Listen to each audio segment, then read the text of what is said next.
This video is going to go over the top tools that a narcissist has at the ready to keep control over you in a relationship. Projecting.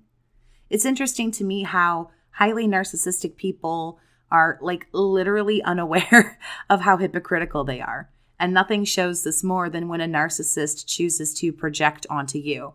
It's literally the adult way of saying, well, I know you are, but what am I?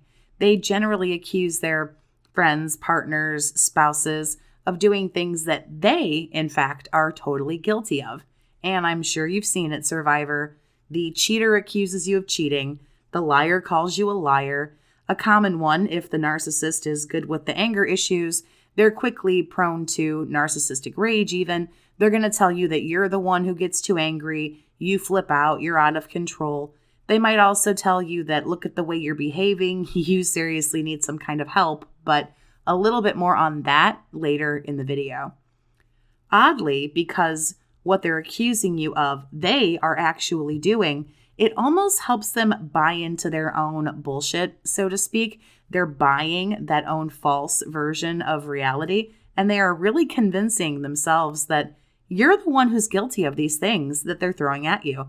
And what a wonderful way for them to avoid taking any accountability for the way they behave, because you're actually the one that's doing it, not them. This is a great move for control, because what actually happens is it throws people into what I call defense mode. You're not just going to stand there and allow someone to call you a liar, a cheater, a manipulator, a thief, So you begin defending yourself, explaining things. You say, well, here, look in my phone. I'm not talking to anybody. I'll prove this and I'll prove that. Oh, here, I'll show you. But the narcissist isn't interested in any of your defenses or explanations or anything else. All they care about is now you're going to spend the next half an hour defending yourself, maybe even apologizing, and then boom. Whatever they did that you were actually talking about in the first place, that wasn't even discussed, was it? Minimization. Being able to take something that is a serious problem or issue and shrinking it down into nearly nothing at all is a skill that narcissists really do excel at. If you're sick, the narcissist will tell you it's not that bad, you're overreacting.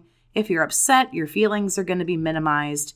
You might even be ridiculed and told what you think is unimportant, silly, or even stupid. Narcissists also minimize not only what you think and feel, but of course they're also going to minimize all the wrong that they're doing as well. Nothing they ever do is wrong. Nothing is ever a big deal. If they insult you or hurt you, you're too sensitive. Or you deserved it. That's another thing they might tell you. It was just a joke. You better get some thick skin. If something they have done or said caused you distress, you might be told, well, it's your fault. You did this to you. You shouldn't be so upset anyway. And interestingly, along with minimizing, they might talk to you in a different tone of voice while they're doing this. The conversation might take on a super creepy parent-child dynamic where they talk to you in almost a sweetie pie tone of voice, like you're being scolded by a parent for blowing things out of proportion, treating you like you're stupid, like a child, and like nothing you say, think, or feel really matters is an absolutely astonishing way to devalue someone into nothing, to just have them wither away and allow the narcissist to have complete reign and total control. Wearing you down. Narcissists need you to be weak. You are easier to control this way. And a good way for them to do this is by wearing you down, trying to break you, pressuring you, badgering you, however you want to say it. Narcissists want what they want when they want it. We all know that. These are like children in adult bodies. They don't really care how they have to get it. But what they will not stand for is you being a roadblock on their way to getting whatever it is. So they will do everything they can to push you into submission, essentially where you put up no fights and they can just do what they want. They force and push everything onto you, their laundry list of demands, the questions that they want immediate answers to, and so on.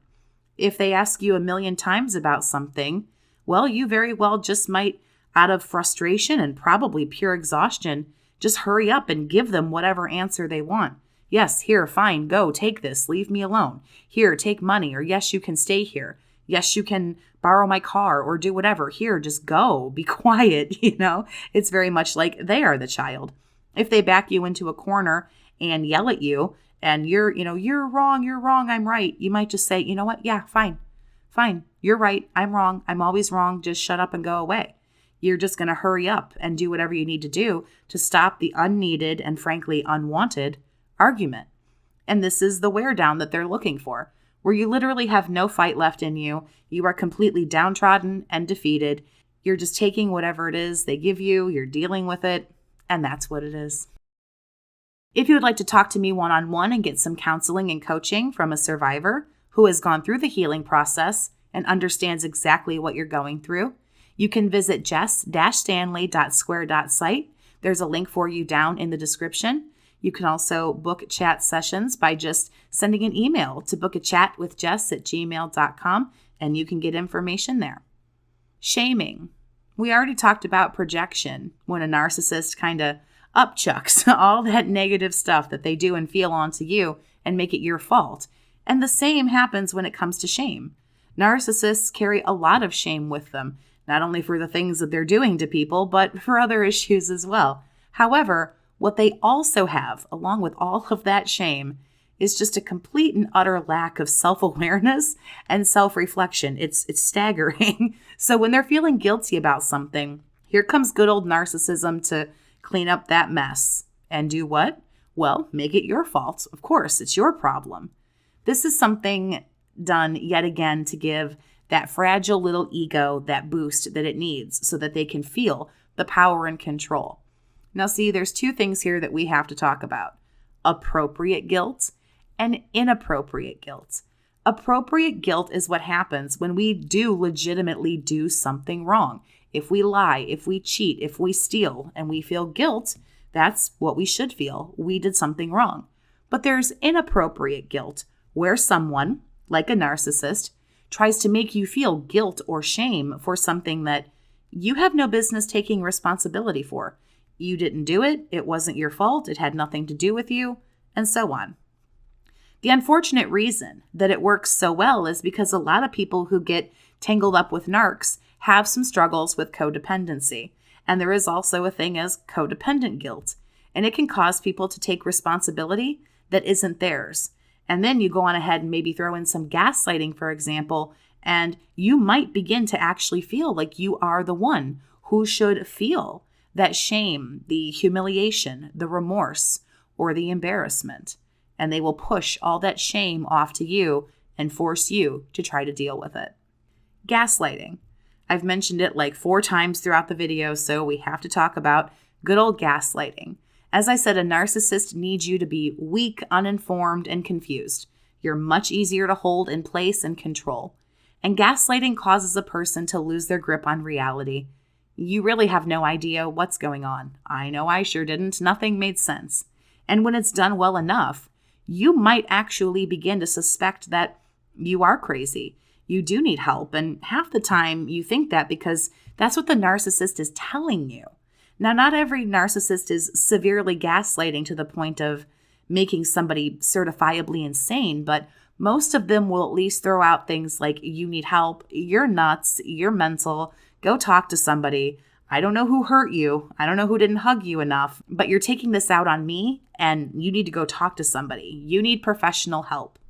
You can also be gaslighted into thinking that you're highly toxic. You're highly narcissistic. You have the anger issues. They might say things like, look how out of control you are.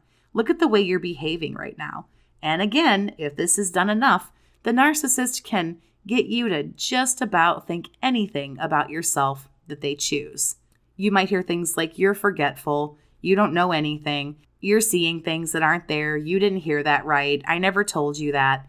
And it's all done to be confusing, frustrating, and wear you down to keep you in your place. Complimenting. This can also just kind of be called sucking up. The narcissist tends to deliver a lot of flattery, especially in the love bombing phase of the relationship. And they enjoy this, of course, because usually they're love bombed right back by us. We reciprocate. And of course, the narcissist just eats up every little ego boost and every little compliment that we give them. Most of the time, Like with everything that a narcissist does, however, there's a motive behind all the pleasantries. There's an agenda. Narcissists will normally never do anything if they don't see some benefit for them, either in the immediate or later on down the road. And so flattery, however you want to call it, complimenting, this can be used for control. Hey, remember when I told you, bought you, took you, blah, blah, blah. Well, now I want ABC, XYZ. It's very transactional. And sometimes, dare I say, transparently transactional. Constant compliments can also lead people into a false sense of security. It makes us think that people have certain feelings or beliefs about us when in reality, we're pretty much just being buttered up for something. It's a nice, quote unquote, way for the narcissist to attempt to hold that control. Meltdowns. As I'm sure you're dauntingly aware, narcissists have next to no control over their emotions. They might cry really easily or unexpectedly out of nowhere. And they can also be prone to narcissistic rage, meltdowns, and tantrums. Make no mistake, none of these things are just done by the more bold, overt narcissist. Coverts have tantrums all their own. They're just going to be expressed a little bit differently. The overt, they're going to yell and scream and maybe throw things, have an actual tantrum like a child because they have no control over themselves. Ironically, they typically do this when they're losing control of you, but the more covertly inclined narcissist will do things that are far more passive-aggressive. They will give you very short one-word answers, if anything. They'll give you a silent treatment. They'll ghost you. Passive-aggressive posts on social media to try to make you feel bad. A meltdown is when you see that loss of control, and it's how they're attempting to regain it, and really to let you know who's in charge. Let's just say you bring up they're hiding their cell phone and being really sketchy and sneaky about it, and you bring it up. Well, you can guarantee they're not trying to deal with that or hear that or have that conversation. They might yell and scream. They might go radio silent. Both avenues are meant to teach you, hey, you might think you run things around here, but in fact, I do. I don't like this line of questioning, and I will not stand for it. It's a part of the conditioning that narcissists do to keep you on eggshells, to stop you from saying and or doing things that they don't like. And slowly, you will begin to change. You might have even heard yourself say, well, I want to talk about ABCXYZ, but I can't. They're going to get mad, and I don't want them to be mad. It's a whole fight that I just don't want to have. Or last time I tried to do ABCXYZ, they didn't call me for a week, and they were really pissed, and so I don't want to do that, so I guess I just won't because I don't want to upset them. It'll sound pretty much like that. Narcissism kind of comes in and sweeps up like the negative, unwanted feelings that a person with this disorder is having. The disorder is supposed to hide or distract other people from their biggest fears and their insecurities. We all know how they hate vulnerability and intimacy. They need their egos boosted constantly, and they need to be in complete control in order to feel safe. This is how they protect themselves. Unfortunately, while they're protecting their self, it's at everybody else's expense. And because narcs have this ego that needs boosting, and the hunger for power and control is there, it's not hard to spot it in a lot of their behaviors. For example, narcs are extremely scorekeepy people. It's all about who wins, who loses, who does more, who does this. They always have a little tally going of who is doing what. They always need to win. They always need to be right. There's no conversations, no compromise, and most problems are never solved at all. The narcissist doesn't see their abusive behavior as an issue. And that's why there's so much circular conversation to begin with. When you're attempting to make a point to somebody who doesn't see what they're doing as a problem, there's never going to be a resolution. Solutions and resolutions and compromises are to solve a problem. But when you're dealing with somebody who they're just peachy keen with the way that they do things, everything's fine. You're the one who's nuts and you're the one with the problem. So why don't you just shut up? Well, really, what is going to get solved there? It's all about them needing to feel superior in a relationship. That should be about things being equal. There is no equal it's not going to go well. And Survivor, as I'm sure you know, this is all horrifically one-sided. So tell me what you think about all of this and let me know what other things narcissists do to keep control in relationships. Like, share, and subscribe if you haven't. Thank you so much for listening today. Have a great day, Survivor, and take care of yourself.